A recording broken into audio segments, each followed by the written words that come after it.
Virgínia precisava extrair o dente do siso. Foi sedada. Sozinha e vulnerável na cadeira do cirurgião dentista, foi violentada sexualmente. No dia da cirurgia, a cabeleireira foi acompanhada do ex-marido e do filho de 10 anos. Eles não puderam entrar no consultório. No momento de entrar, eu falei assim: doutor, pai do meu filho pode entrar comigo? Aí ele falou assim: não, porque falou de uma reforma e contaminação. Enfim, me deu a sedação, né? Os 3 comprimidos ele me deu. E ele falou assim: olha, um vai fazer você dormir e o outro vai te deixar um pouco confusa. Quando você acordar, talvez você fale alguma coisa que você não falaria normalmente. Tem gente aqui que reclama do marido, tem gente que reclama do chefe. Às vezes não fala o que gostaria de falar, fica um pouco confuso. Mas eu te asseguro que tudo que você falar aqui não vai sair daqui. Ainda sob efeito da medicação, ela tentou se defender. Eu acho que ele percebeu essa minha movimentação. Ele voltou a minha cabeça pro normal, para cima. E pelos olhos semicerrados ainda, tentando abrir o olho, eu via ele passar muito papel aqui em mim. Muito papel. E limpava muito. Aí eu só, sabe um pesadelo? Quando você fala, você precisa abrir o olho, você precisa abrir o olho, você precisa abrir o olho. Eu consegui abrir o olho e eu olhei bem no olho dele. Aí eu falei: o que você está fazendo comigo? Por que você está fazendo isso comigo? Aí ele: ai, você acordou? Deu uma assustada. Nossa, você acordou? Ai, que eu tô aqui, olha, a sua cirurgia foi bem realizada, foi um sucesso. Eu falei: o que você fez comigo? Não, você está alucinando, você está confusa. Eu falei: o que você fez comigo? Virgínia saiu do consultório cambaleando, derrubando os equipamentos, batendo pelas paredes. Com muita dificuldade, conseguiu chegar até a recepção, onde estavam o filho e o pai do filho dela. Contou tudo o que havia acontecido e ligou para a polícia. Olá, meu nome é Wilma Dantas. Se você ainda não me conhece, muito prazer. Eu sou enfermeira sanitarista, sou advogada, tenho trabalhado no direito médico, direito da saúde, e hoje o tema é sobre acompanhante da mulher nos serviços públicos e privados de saúde. Então, venha cá comigo se você quer aprender mais sobre esse tema. E, na verdade, eu acredito, eu tenho certeza que você precisa, na verdade, saber mais sobre esse tema. Quando a gente pensa na Lei Orgânica do SUS, Lei 8.080, muitas vezes de forma equivocada, a gente a associa aos serviços públicos de saúde apenas. Mas, na verdade, ela é uma lei que diz dos funcionamentos dos serviços de saúde no âmbito nacional, tanto dos serviços públicos, no âmbito público, quanto no âmbito privado. E nesse sentido, a Lei 14.737, de novembro de 2023, trouxe uma alteração ao teor, ao conteúdo da Lei Orgânica da Saúde, a 8.080, e alterou ali o artigo 19, incluindo o artigo 19J. E nele, o que a gente tem ali? Que nas consultas, nos exames, nos procedimentos realizados nas unidades de saúde em todo o Brasil, e aí você vai incluir o seu consultório, a sua clínica, o hospital onde você trabalha, consultório aí das diversas áreas da saúde.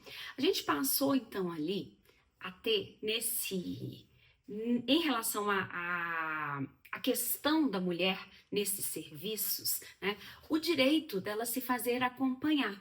Isso por uma pessoa maior de idade. Então, a lei é muito clara que precisa, sim, ser uma pessoa maior de idade. Esse é o limite. Agora, precisa de notificação prévia? A mulher precisa avisar o serviço de saúde? Não, não precisa.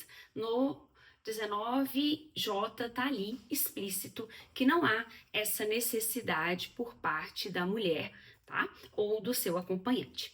Esse acompanhante, ele precisa ser de livre iniciativa, de livre indicação da paciente. né? Em outras palavras, melhorando aqui, a iniciativa é livre à paciente.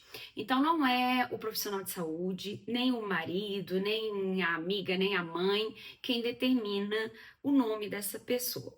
Quem vai dizer para você, profissional da saúde, quem é esse acompanhante? É a mulher.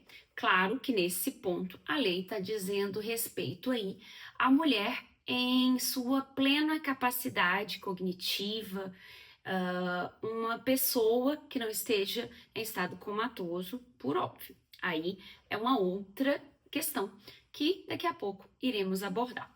Pois bem, em relação à sedação, você já pensou aí, né? A essa redução do nível de consciência vai entrar justamente no parágrafo 2º, né, do 19J.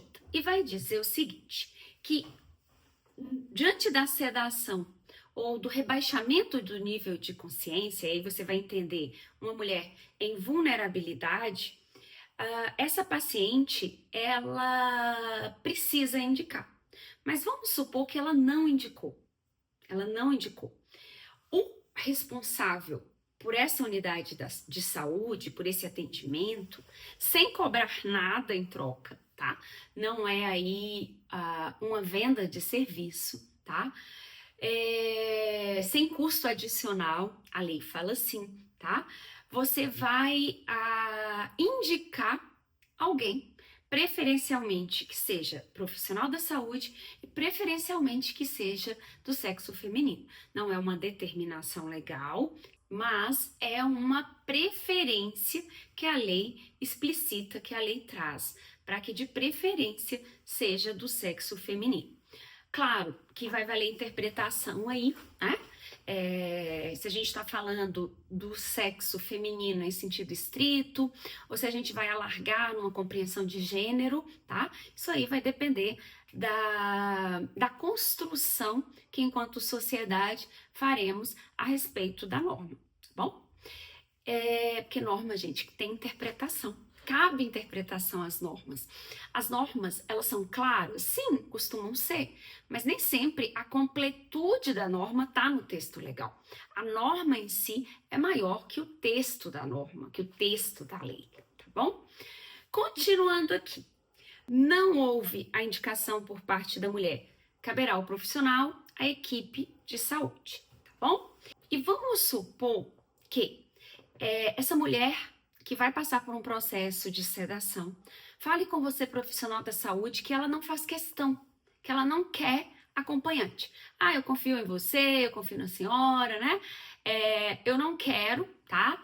Ela precisa preencher, ela precisa assinar, ela precisa anuir, da anuência dela, tá? Dizendo que ela renuncia ao direito de acompanhante. Então, acho que já ficou esclarecido aqui, mas vamos lá, vamos reiterar. Trata-se de um direito e não de uma obrigação. E direito é para ser exercido, tá?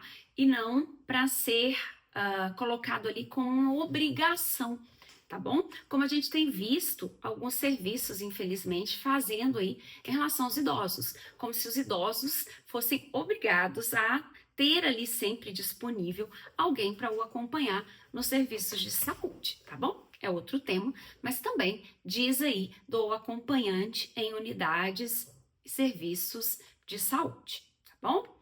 Eu tô repetindo unidades e serviços toda hora para que a gente não pense que essa alteração da 8080 seria destinada apenas para grandes serviços, né? Digamos assim, ou hospitais de alta complexidade, aí nível terciário, também, claro, mas não apenas, tá bom? Tá.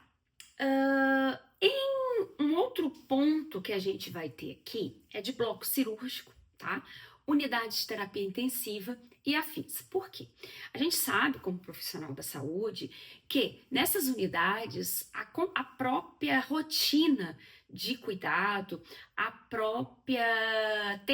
as tecnologias empregadas ali, muitas vezes a dimensão de tempo vai sim colocar limites no exercício desse direito, ou, até melhor dizendo, vai trazer um contorno a esse direito. E que contorno é esse, Will? Vamos lá.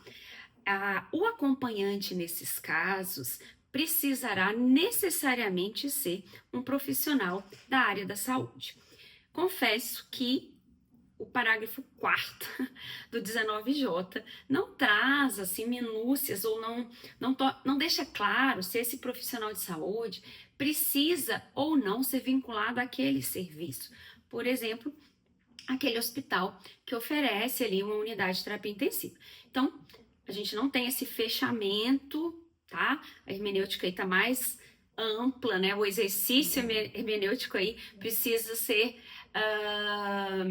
feito, ser visto com maior cautela, tá bom?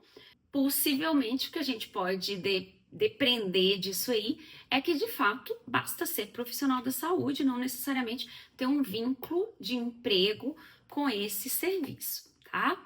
Em relação a isso, acho que está mais que claro que diz respeito aí à segurança. Fala dos nossos profissionais de saúde trabalhando de uma forma muito mais concentrada. É comum ter síncope, por exemplo, durante parto, né? O acompanhante ali apresentando um breve desmaio e tirando a atenção da equipe de saúde. Imagina a gente pensar em cirurgias demoradas, imagina a gente pensar esse direito acompanhante na própria unidade de terapia intensiva em tempo integral, ou quase integral. Pois bem, mais complicado, tá? E existe ainda, que eu falei lá no início, que eu queria abordar depois, uma situação ainda mais grave, e que seria justamente pacientes, né, mulheres no caso, que são as clientes que a gente está falando aqui, o tipo de paciente que a gente está falando aqui, que poderão sim ter um rebaixamento do nível de consciência e poderão também ter algo associado, além disso, né, ligado a riscos iminentes, ou seja, estados de urgência ou de emergência em saúde. Nesses casos, a lei excepciona, traz uma excepcionalidade e vai dizer o seguinte: olha, nesses casos, as equipes, os profissionais deverão agir na proteção da vida, no cuidado da vida dessa mulher e não se preocupar quanto a acompanhante, tá? Então, você que é do SAMU, que é de atendimento pré-hospitalar aí, né, até mesmo em uma unidade de pronto atendimento, entender que a gente estamos diante, né, de uma excepcionalidade. Logo, se você é profissional da saúde e vive essa situação, entenda que aí você está, assim, respaldado e não está cometendo aí nenhuma inobservância da lei ou nada desse tipo. Então, até aqui, ficou claro o que significa, então, essas alterações que a gente teve aí na Lei 8.080? Espero que sim. Mas, se você tem dúvida se vale a pena empregar, fazer valer esse direito da mulher, ou se você acha que isso vai ser lei para inglês ver, né, que não será ali efetivada, cuidado. Lembre-se que o conforto da sua paciente, a segurança da sua paciente é também segurança para você. Representa também até uma possibilidade de ter um diferencial, tá? Então, se você precisa de alguma ajuda, de algum suporte jurídico, legal, para implementar boas práticas, conte comigo, tá? Entre em contato que retornaremos e faremos sim um plano específico para você, tá? No mais, quer deixar um comentário, gostou do vídeo? Clique aí, se inscreva, nos ajude a continuar produzindo vídeos nesse canal. Muito obrigada e até breve.